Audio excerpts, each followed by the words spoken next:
Hello and welcome to my channel.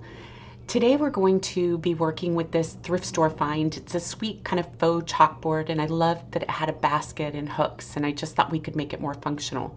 So I've decided to turn this into a magnet board. And so the first thing I'm doing is on the back I have this metal square, and using liquid nails I'm applying it to the back of the board, and then I'm going to clamp it and let that dry.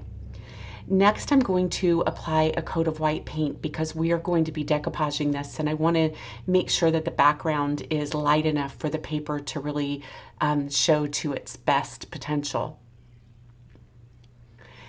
I love, love, love this ephemeral burlap paper by Roycycled Treasures. It has a white printed side and a black printed side, so you can get 2 or more projects out of it. I decided to use the black text side of it and decoupage that onto the front of the board.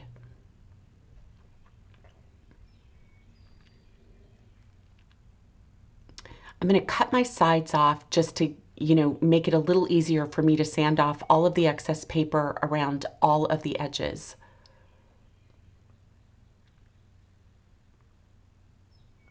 Next, I'm going to seal my paper, and then I'm going to paint my frame. I'm using Wise Owl's Chalk Synthesis paint in carbon. I'll paint the front, the sides, the back, the entire frame. Next, I took the basket outside and gave it 2 coats of a Rust-Oleum metallic Venetian brown paint. And then I wanted to make the back a little more attractive, so I took some leftover shelf liner or peel and stick wallpaper. It's a grass cloth, and then I applied that and then cut off the edges.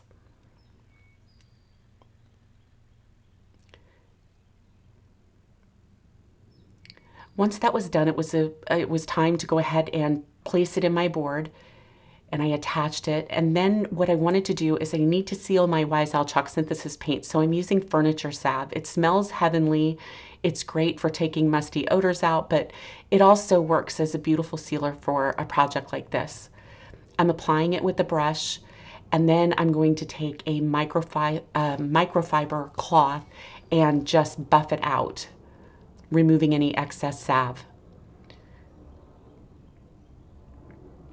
Next, it's time to reattach the basket. It had these little washers on the back to secure it to the board.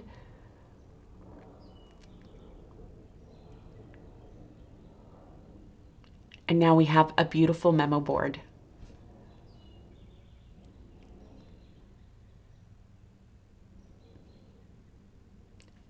Thank you so much for watching. I'd love it if you would like this video and subscribe to my channel. I'll see you next week.